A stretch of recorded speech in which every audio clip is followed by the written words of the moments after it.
Welcome to the Fence and Deck Mastery Podcast, where we discuss cutting-edge techniques, industry trends, and business insights to take your fence or deck company to the next level and dominate your competition. How's it going, everybody? Welcome back to the Fence and Deck Mastery Podcast. I'm your host, Alex Danner, and also the founder and owner of Fence and Deck Marketers, which is a digital marketing agency that works exclusively with fencing and decking businesses. And today I have another episode that I'm excited for. We have another NADRA Summit winner that's going to be coming on the podcast to talk about his business and really his overall business journey, and talk about how he won several awards here at the past summit, and has something pretty unique that I'm excited to dig into. Today I have Kenny Ritter from ICOR Building Remodeling, and Kenny actually won several awards on the same project, which I don't think I've heard of. But he told me that there were other people that did that, but it was pretty cool. And we'll discuss more of that later. But Kenny, I appreciate you coming on the podcast with me. How's it going, man? Good. Yeah, thanks for having me. Yeah, absolutely. Thanks for coming on, and basically just telling your story, and also talk about NADRA and see how we can help promote that. But I did look at Kenny's website a little bit and got to see some of his photos that he had on there, and clearly you're taking a lot of pictures of the different projects that you have, which probably led to winning several awards under the same thing. But Kenny, if you could, just to start, maybe just tell us a little bit about your background, I guess everything that led up to being where you are now, in the deck industry, and I guess just everything until you kind of got involved in the industry a little bit more. Yeah, everything. That's a that's a lot. I basically got into the industry. I mean, my first memory of it, I think I was 8 or 9 years old. I'm third generation remodeler, so my first memory is like working on a job site with my grandfather. And my dad, both my grandfather and my dad were in the military, and then when they retired, they started their own business. So I had a chance to work with them growing up. My summers as a kid was on the job site with my dad. It was my first job. I remember being sent into crawl spaces where they wouldn't fit to solder plumbing lines together. So that was kind of my first step into the industry. And I graduated high school, thought that I was going to take some college courses, didn't know what I wanted to do. I had no other passion other than building stuff, and so I started just picking up little side jobs, and worked for a couple of great people along the way that really taught me a lot of cool stuff. Definitely had my failures along the way as a young person. Started a family early, so felt the pressure to start my business early, and I looking back on it, wish I would have spent a little bit more time working with somebody else and learning the ropes. Spent most of my adult life down on the coast of Wilmington, North Carolina, and did a lot of remodeling projects there. Also, I think early in my career, I did a lot of siding is where I started at, and then that turned into these custom home builders have crown molding and porch beam details and stuff. That I start doing that. Next thing you know, I'm doing interior trim and their decks and the siding on these houses. So that's kind of what got me into it. I built some really cool decks down on the coastline in North Carolina that I think that's what stirred the passion for it originally. But then, I moved up here 5 years ago to Eastern Connecticut. And I was telling you earlier, I kind of basically was right before COVID, like a few months before COVID hit, I moved here.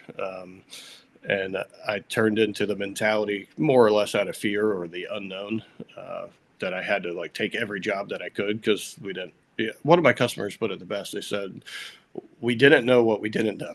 That was the best way to kind of summarize the whole COVID thing. So I feel like that was a distraction for me, and just bouncing around and just doing anything: bathroom remodels, kitchen remodels, decks, additions, and then more over the last 2-3 years, we've been trying to focus and hone down and just kind of niche down, so to speak.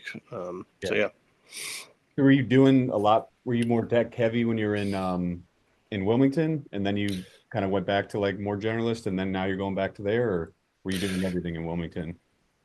So I actually bought into what was called a dealership program. It's kind of like a franchise. So there was replacement windows, and that's the business that I had sold when I had moved up here.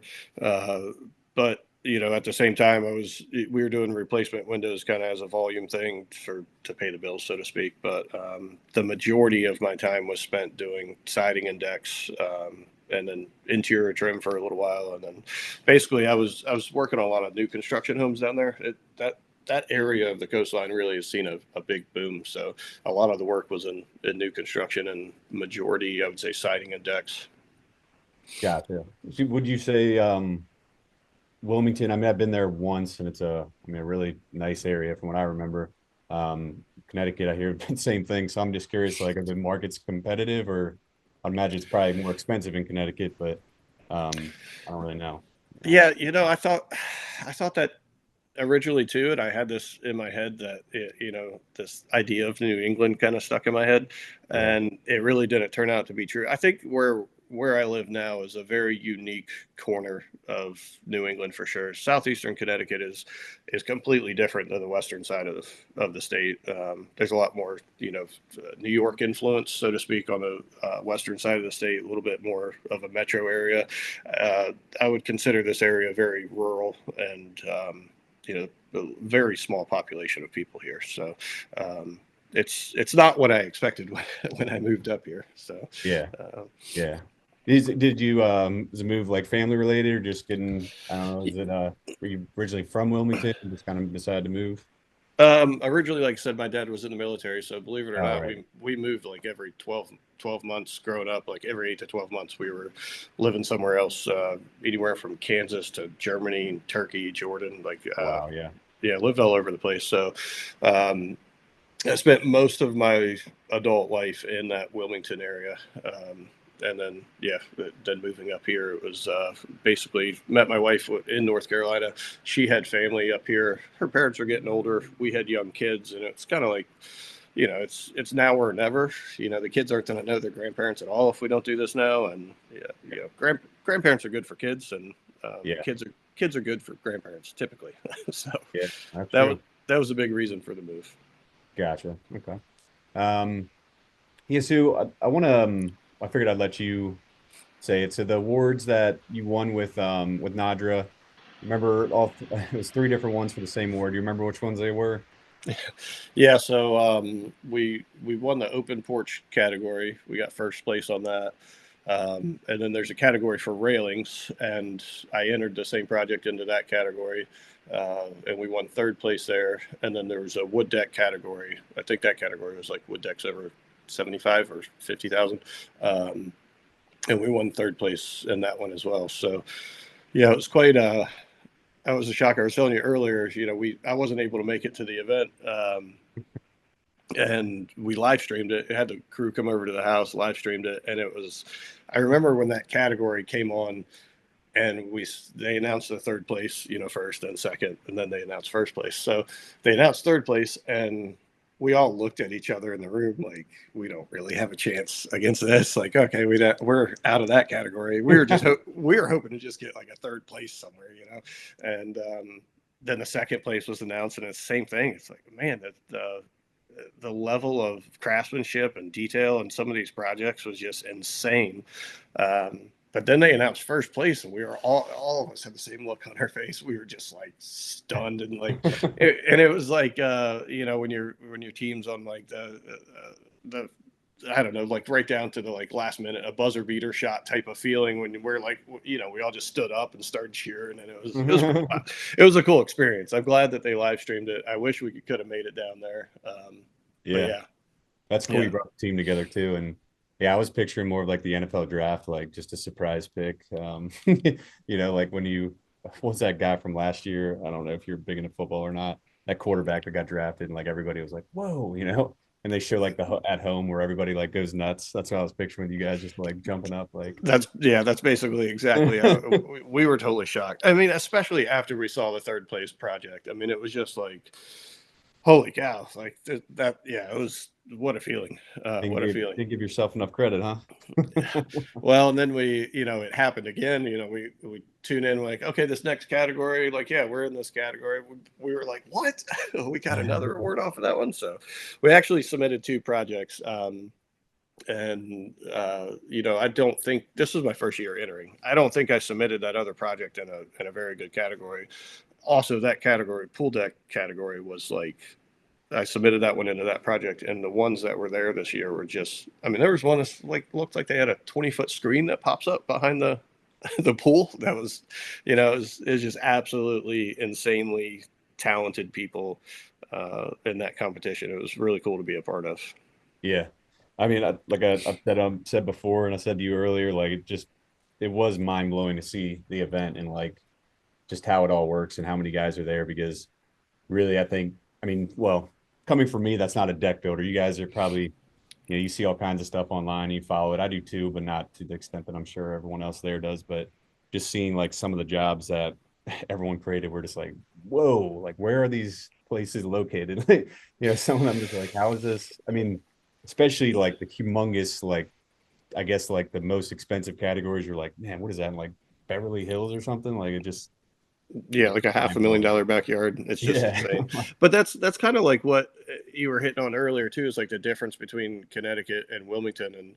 And Wilmington has some projects like that you see, and a lot of those projects I think came out of metro areas. And as I travel around the country and I see different areas, there's definitely different architecture that's influenced into the industry that also translate into people's backyards and decks and patios. So I think one of the things that actually there was so much of that talent and design and just beautiful projects, that I think one of the things that really made our project stand out was I think we were like the only historic project that was entered, or at least the only one that I saw throughout the awards. So Oh, okay. I think for which is kind of like uh, shows you how much things have changed in probably like the last decade of building, and where the focus really is. But yeah, not to take away from anybody else's projects, because like I said, I was so shocked that after we saw that third place winner in our category.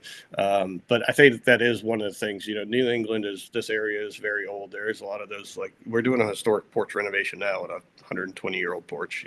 So there's a lot of that architecture here, and I just don't think there was that much submitted during the awards. Gotcha. Okay, that's pretty crazy. So we are redoing that. I mean, 120. So do you have to make it look like it fits that old, like, well, obviously it was wood. So I'm just kind of curious, like when you rebuild something on an old house, are you trying, and it's historic, so you're trying to make it look and kind of fit like an old historic feel to it, or how's that work? Yeah, and a lot of historic commissions have. So when you have a property that's in a designated historic district, that they have a historic commission that kind of governs what people can do on like anything that they can see from the street is typically what that historic commission is kind of governing. So you have to make this look like it was 120 years ago. However, a lot of historic commissions have come, especially along the coastline, have come to the knowledge that, like, hey, we can't just use wood anymore. You know what I mean? It's just rotting out in 10, 15 years. The quality of wood that we have now is not near what it was before. So that customer is very particular on the exact products that they want. Like when they came to us, they already had them picked out. All the railings are composite, but the deck is a Ipe deck. The lattice, the trim work, all that stuff is a PVC or a composite product, and it just makes sense for the coastline. Sometimes as a carpenter, as you're cutting up plastic essentially and putting it on these older houses, it's covered in plastic sawdust instead of wood.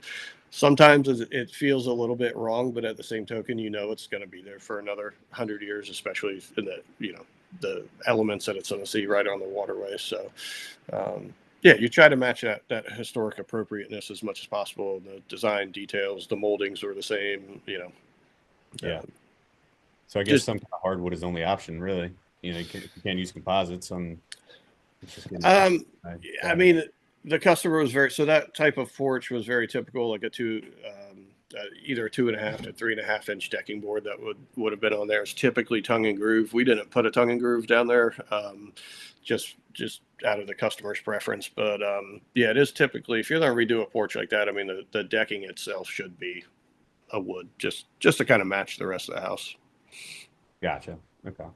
And how long did you say was this your first year being part of NADRA or just Yeah. Fitting. So like I said, over the last couple of years, kind of try to focus a little bit more towards the decking side of things. And yeah, this is the first year that I joined. I mean, I've seen about it, read about it, followed them on Instagram, see them in Deck Specialist magazine. Of course, they're part of that. And the projects that you see, I guess I was hesitant to get in because it didn't seem like we were at that level, Um, and I think last year was that year that we kind of broke through and we were like, all right, we're seeing some cool enough projects that I think we can start being a part of this thing. But Yeah. um, Yeah. It's kind of surprised me how many first time enters, wrong word probably, but submitters, whatever, of their projects. Seems like a ton of people have won their first time. So I guess I think I guarantee you're not the only one that was kind of worried, like, oh, would it stack up? Probably everybody thinks that when you first do it, but it seems like maybe it's just beginner's luck or something. I don't know, but well, it's and I think everybody has, every builder has something that, if you care that much about your work, that you're going to hire a professional photographer to come and take pictures of yeah, it. And, yeah, I think you get to that mindset and you have something to offer the industry. You know what I mean? Everybody's a little bit unique and different. In their approach and their build. So I think that's some of it, but I also think Nadra has gained some traction too. So you're seeing more people interested in it. And building science and design has just come so far that there's just, there's some amazing projects out there. So yeah, yeah, absolutely. Okay, I wanted to touch on one thing that we spoke about a little bit earlier, because this I don't really talk about in the podcast a whole lot, but it's something that I'm in my business, I'm always thinking about. It's a huge part of where I'm at right now, and that's hiring. So you were saying, you've had a lot of experience of that, and could have a lot of wisdom over the 20 years that you've been hiring people. So I guess talking to that, however you know I guess your experiences or your advice for it would be great. yeah, I wouldn't say I have a lot of wisdom on it. I think what I was saying is, if anything, people, if you ask me about that, people could learn from my failures in it. You know, I, I'm kind of, I like everybody, man. I'll talk to anybody, and I'll give anybody a chance. And I think as a business owner, that's probably like my biggest fault. I've made some bad hiring decisions. I'm not saying these are bad people; they're just a bad fit, And I just want to see. I just want to see people do good, and I'll find any reason to like somebody, and it's Yeah, definitely a weakness when you're trying to hire. And then I also think, as an employer, it's a huge responsibility that you take on. A lot of people say that, hire slow, fire quick mentality, and I can't wrap my brain around that. Like I think if you're going to commit yourself to somebody as an employer, I do think that it's a big commitment. These are people that have families and children. In some cases, they're dependent on you to make sure that you're providing employment and a paycheck every week to them. So to just fire them because they've messed up, yeah, I had an employee flood an entire basement one time on a remodel yeah, project and had to pay for it out of my pocket, and he didn't get fired. I mean, it's people make mistakes, and I guess when it comes to employment. Yeah, I would say that's my biggest holdup is I'll give anybody a chance. I think that the best advice I could give, and it's a issue in the industry, right? There's not enough tradespeople or people willing to go out there and put on a tool belt and work for a living. And I think you're seeing a shift right now where you're seeing more of that. People are like, oh, it's okay to get in the trades. You can actually make decent money and make a living at this. But I think it's more important, and I focus more on character now, values. As far as skill sets, I mean, you can teach anybody to do just about anything skill related, but it's up to their parents probably to teach them their morals and their ethics and yeah, values. So, and I've made some mistakes with that in the past, but yeah, I think it's this industry has really seen since I started 20 years ago. That was right at the period where people were telling their kids go get a degree, become a doctor, become a lawyer, getting and debt. get into tech and IT, and that's great. I mean, we need all of those things, but it was at the same time it was like the trades were kind of shunned upon. Yeah, And my dad actually was being in the trades after his military career. Of course, he was actually trying to talk me out of it. He's like, it's just not the industry isn't what it used to be, And yeah, I I think we just took a weird approach as a society. Micro can talk about that all day long, but we're seeing a shift finally, and I think it's encouraging. So Yeah. um, Yeah, I would agree with that. And yeah, I mean, really, you're just putting yourself into debt as soon as you get, into a college degree. And, if you, like most people, don't, um, I guess, know where you want to go, which you get into college, you're like, I have no idea. Like, what? What do I sign up for? And so you end up with some like dumb major that you pay for forever, and it like keeps you in debt your whole life. well, and then there's people like my wife too, who was like knew exactly what she wanted to do. I think women are probably better at that by the time they're Yeah, 18, my wife's 19. better about that. I kind of feel bad for like every 18-year-old guy out there that's like, okay, I'm supposed to know what I'm going to do for the rest of my life and go to Yeah. school for the next 4 years over this. But there's even times when my wife has done it, made a great career for herself, and probably spent 8-9 years in schooling and hundreds of thousands of dollars, I would say, in education, and she loves it, but the industry is something that she's in is just like it drives her away from it. So there's that part of it too. The trades is just, in my opinion, if there was more, I think I've talked to some people from Europe, and there's a little bit different approach. There is really like an apprentice, a journeyman, a foreman, and there's stages that you go through of training and formal titles that you get. So I think if there was more of that here in the States, you'd probably see a little bit more. It's not a clear pathway. You know what I mean? Somebody says, "Oh, I'm just going to put on a tool belt or be a plumber or be a deck builder." Yeah, There's not really a clear pathway of like. You could even relate it to going to school and getting your associates and your bachelor's degree. At least there's a pathway, So I think that's something that the industry is lacking as a whole that would attract more talent. How you make that shift, I couldn't tell you. But. Yeah, that's interesting. So you're saying like a more well-known, like formal title as you kind of climb up in the trade. Is that what you're saying? Like, Yeah, that kind of thing? and it happens in the licensed trades that here in the States, like that is applicable to like HVAC guys, plumbers, electricians, where they Yeah. actually have to log a certain amount of hours Yeah. to be able to eventually get their own license, and they have different levels of licenses too. So of course a lot of people push back on the licensing thing, but I think it does help the industry as a whole, and it would help recruit more people if there was that at least a pathway that was identified where you know right now it's if a guy wants to go start building decks and strap on a tool belt and work for somebody, it's kind of like we'll see where this goes. There is no clear outline. So so to get to your point of recruitment, I think retaining employees is probably equally as or more important.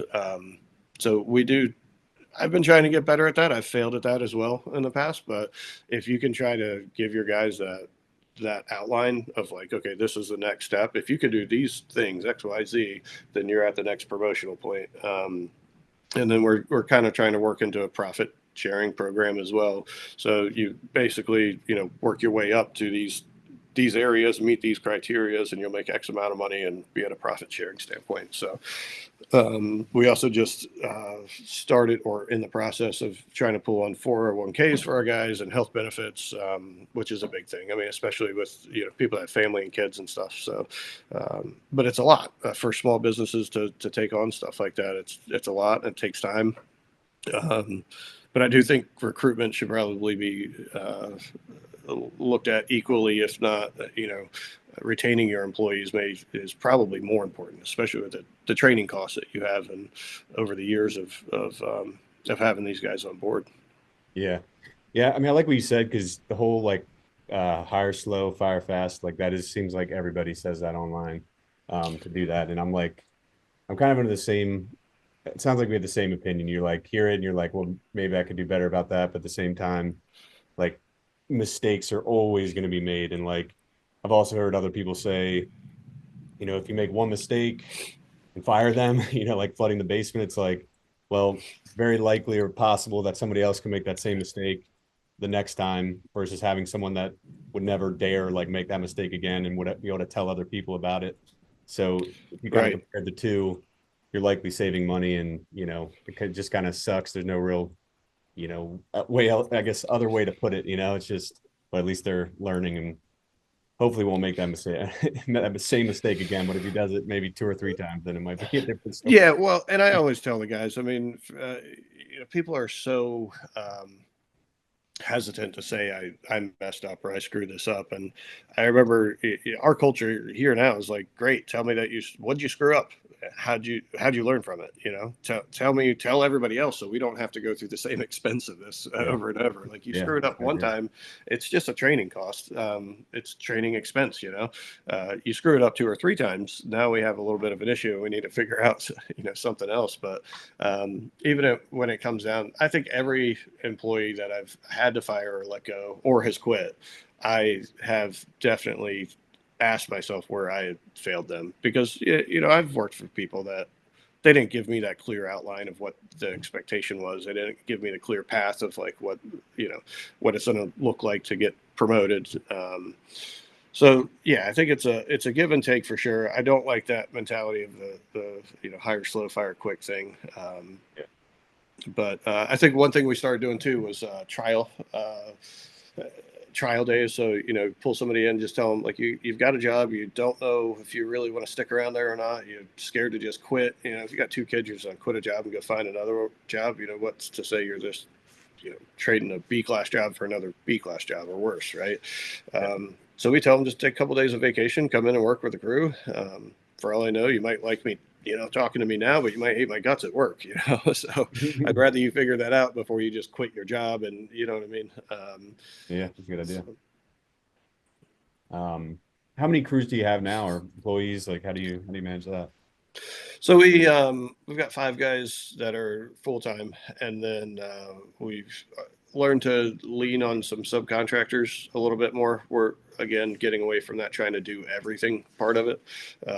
So we've got a crew that does our patio work.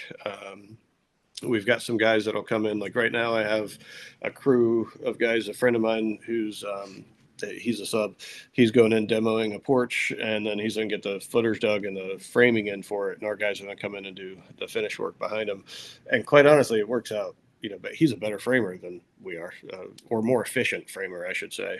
He's putting out the same quality and doing it in a quicker time frame. So it works out, especially if we can just tee him up ahead of us. And then we have another sub crew. So 3 sub crews total and 5 guys. Nice. Okay. So as you grow, are you thinking you'll just bring on more sub crews, or you want to bring in more full-time employees? I really want to. Like I said, I've been trying to focus on the guys that we have now as a core group of guys that has been around for a while. One of the first guys I hired when I moved here still works with the company. And then we have some other guys that have been here going over 3 years now. So really trying to focus on their career progression, leaning on subcontractors a little bit more. By all means, if we find some talented individuals with the right character, I mean, we'd hire them in a heartbeat, right?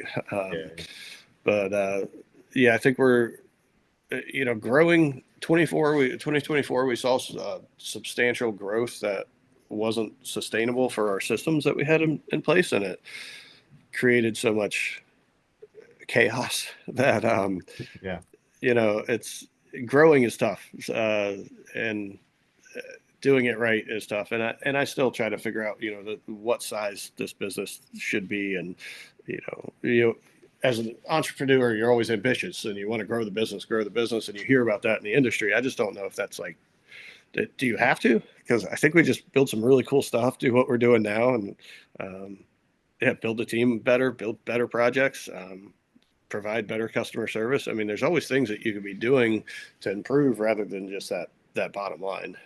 Yeah. And I think when you kind of focus on all that, it kind of grows naturally at the same rate or at the same time. If you're going to get more referrals, or if you're just dropping the ball, it seems like private equity companies are buying up on, I don't think they're really into decking too much yet, but like roofing and other industries, they're buying up a ton. And I just wondered, like, when the focuses scale really fast, like how bad quality's slipping, especially if you're working with the existing team that doesn't really know who you are and they already kind of know your motives. I don't know. I feel like you could get a lot of problems there. Yeah. And I said bottom, there's a lot of things you do other than improve the bottom line. What I meant was other than, your total revenue. And I guess it Yeah. just seems like the industry is focused on just like growing your business to $5 million or $10 million. And it's like, it's really not important when you look at it. And when I saw the growth that we had a sudden, like probably looking at growing like 50% last year, and it was too much. Our systems that we had in place weren't good enough. Our customer service suffered over it. Morale of the crew suffered over it. So you learn from those things, and you kind of sit back and you go, why is everybody in this industry pushing you to do millions and millions and millions? It's like you could just do really good at 1 or 2 million and be just fine. Yeah. Yeah. So that's kind of where we're at, and just trying to do it better along the way. And that's everything from, really at the end of the day, it's a better customer experience. If you can answer how you can do that, then you kind of solve all your other problems. Because if the customer's having a great experience, you're doing it right on the employee side, right? You're doing it right on your organizational side. So if you focus on that and keep your eye on providing a great customer experience while building some really cool stuff, where can you go wrong? Yeah.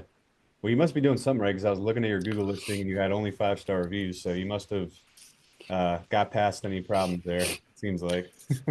No, we still, no, we're not. And like I say, I don't,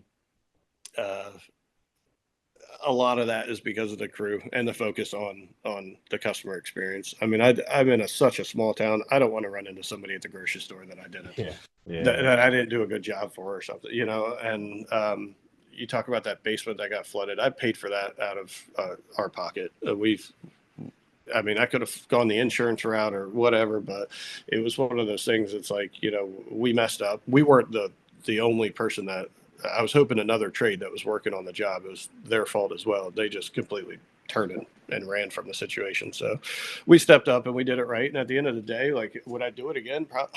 Probably not if I saw the outcome. But at the time, it was like, you can't run into these clients at the grocery store with your kids, and you just aren't doing the right thing or not stepping up to where mistakes are made. So, just having that focus on the customer experience has been my new goal. Well, I think we got away from that through the chaos of 24, but that's my new goal to focus back on in 25 and moving forward. Yeah. And I'm curious that you saw a ton of growth. Like, do you have any idea what caused it? Like, was it a bunch of referrals, or, how did, the business just grow so fast in a year that was pretty much for most people a down year? I would say it was one of the tougher years last year. So it's pretty amazing you grew by that much. So I think we, I wasn't turning down the stuff that we shouldn't have been doing, for one. So, as we were trying to niche down, I was still taking on other projects. Again, with that, there's that fear of like, you're building this great team. You want to keep them busy. I think I need to do this project when you really shouldn't be doing that project. So there was a little bit of that.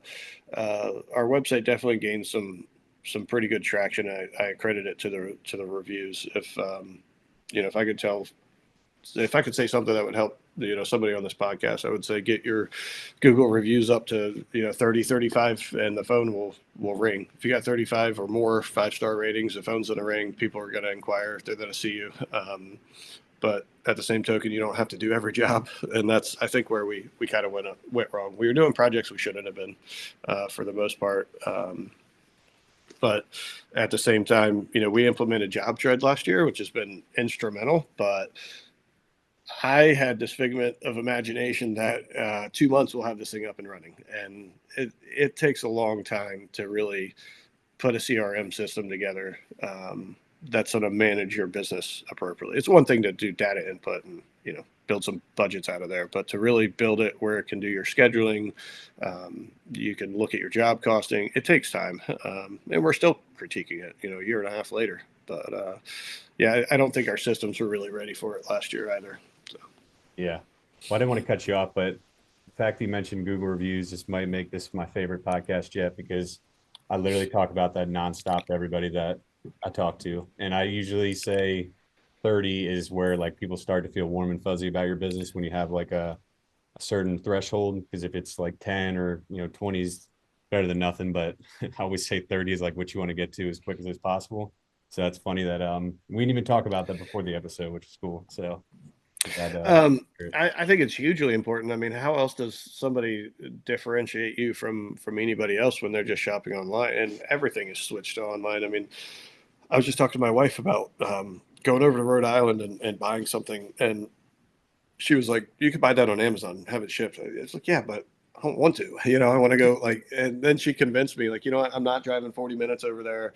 I'm gonna buy it on Amazon. I'm being the person, and like the thing about our society that I dislike, it is convenient. You know what I mean? And it's how people shop. They look online and they're gonna look at the reviews of the products or the services or the company that they're buying from, and um, shiny, flashy pictures. That's what sells things in this day and age. And if you really want to put yourself out there to be able to get in front of some good projects, I mean, that's a number one place to start. yeah. So Yeah. And I did a whole webinar on reviews months back, but I forget the exact number. It was something like 75% of people trust online reviews more than their friends or family, like their reference from their friends or family, which kind of blew me away. But like, yeah, even if someone references a company, like I'm more than likely going to go to Google and figure out who else is on there, you know? Um, but yep. So basically, you want to make sure you get your reviews settled for your company, and if you're a company in an area, especially a crowded one, you don't have reviews that are at least comparable to your competitors, it's gonna put you at a disadvantage, guaranteed. So Kenny has, I saw 61 in on his Google listing, it's all 5 stars. So yeah, that's obviously gone a long way. And Kenny, did you get like most of those like right before 2024? Like did you just like make that a big focus and then that's what drove the growth later, or how did that work? I've always tried to focus on it and probably have lost focus along the way. Then we'll have um, what we call it ICOR is a directional focus meeting where we pull everybody in, make sure everybody's on the same page, and I'll bring it up and we lose sight of it, but always kind of have to have it out there as a target to hit. My target was 100, and so I'm falling short of my target by quite a bit. But I think that most importantly, I don't do a lot of those automated review systems where you like just send text out. And I tried that before, and it just felt so unpersonal, and it takes a long time to teach guys or encourage guys, I should say, to approach a customer and ask for it, just flat out go, I'd give them bonuses. If we got a 5-star review for anybody that was on that job, I'd give them a bonus. And I felt like that was getting translated a little bit differently than it should have been. So it's something that's still evolving now for us, but I genuinely want the most organic that we can. I had actually had one of our employees leave us a review about a 5-star review. I was like, wow, I didn't expect that. But so yeah, if you just I would say focus on being able to have that conversation with the client, like face to face, and ask them for a 5-star review, and know that every project you're going to do that, you're going to perform better at your customer service and at your job Yeah. than if you weren't going to have that conversation at the end of the project. So. Yeah. I mean, did anybody tell you this, or you just kind of did trial and error to figure it out? Because this is what I teach on my webinars. Like I try to, in all our clients, I'm like, get it in person. Don't send text, don't send emails, call them up. Worst case is call them up and like walk them through the process. Best case is to do it right after the job. Like as soon as the job's complete, they're happy, get a review there. But I'm just curious because this is like word for word what I teach. So um, just wondering if you just thought of it on your own or if you heard it somewhere. I mean, I definitely tried those like programs that will text your clients and ask for the review. I tried those and I just did it. And then I realized like I can just ask them. I don't need to pay for this service. And, why are they not giving me a review? At least if I have the conversation with them, like that, I'm just using a software system that's sending auto text messages and stuff to them, but they're not leaving a review. So I'm sitting there on my couch at home wondering what I did wrong, right? So if I just start having the conversation with them, then I could say, look, it's open conversation. Like if there's anything I could have done to improve, please let me know, because I just want to make sure that we're going to do it better for the next person. And I've had those hard conversations with customers where we didn't quite get across the finish line, the 100%, 110%. And there were some things that came up that we could have done better. And having those conversations with the person that's experiencing it is going to be the one that's going to, really let you know how that makes them feel and how you can avoid that, and how important it would be to avoid certain things. So Yeah. I think just kind of learned it over time and realized that, they're not going to tell me what I did wrong through a text message or an email. So. Yeah. If you clear that up too, it's much less likely that they're going to leave a 1-star review. This is very true. Yeah. So, all right. Well, I know we're getting towards the end here. I mean, is there any additional, piece of information or any piece of wisdom, things you've learned over the years that could help the listeners? I guess I don't look at myself as somebody who has a wealth of knowledge to share with everybody. Like I told you earlier in the podcast, you probably learn more from my failures than my successes. But I do think that, I see this. We talked about people coming into this industry, and I see this a lot that kind of blows my mind, because I remember when I got in the industry, I couldn't just go and YouTube how to do something. I literally went to Home Depot and bought a book on how to do trim or crown molding or how to build a deck. I used to have that book, actually, How to Build a Deck. I bought it from Home Depot 20 something years ago. And today, people can YouTube just about anything. And I just encourage that for like the younger guys that are getting into the trades. I think that I tell my guys that all the time. It's like, you're doing something unique tomorrow. Go on YouTube the night before and spend 30 minutes like just prepping your mind to be able to wrap your brain around this when you get to the job. It's I think there's so many tools and resources out there, and podcasts. I mean, I listen to podcasts like crazy. There's always little golden bits of information in cyberspace that you can access. So yeah. And you're definitely being modest. There's not a single successful person out there that hasn't had a lot of failures, because it's just impossible. It's just impossible to get any kind of success without figuring it out. Even if you read every book and every podcast, like it doesn't matter until you like actually are in the thick of it. Because I don't know, at least for me, there's no way I'm remembering all that stuff. And when I'm actually working on something, like, you got to have some level of experience and, obviously been in the industry a while. So yeah, and that's really true. And you got to be not afraid to fail. That's probably your threshold for failure needs to be pretty high. Yeah, for sure.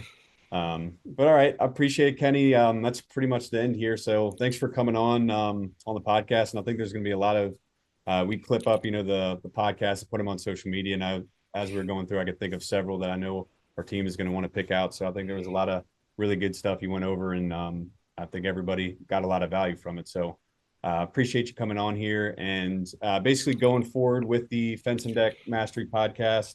We're going to keep doing, every week, have a bunch of, trying to get as many high quality guests as we can, and trying to get, creative with the episodes like we're doing today. So just going to keep that going. And if you did enjoy it, it is a big help to us to review and subscribe to the podcast.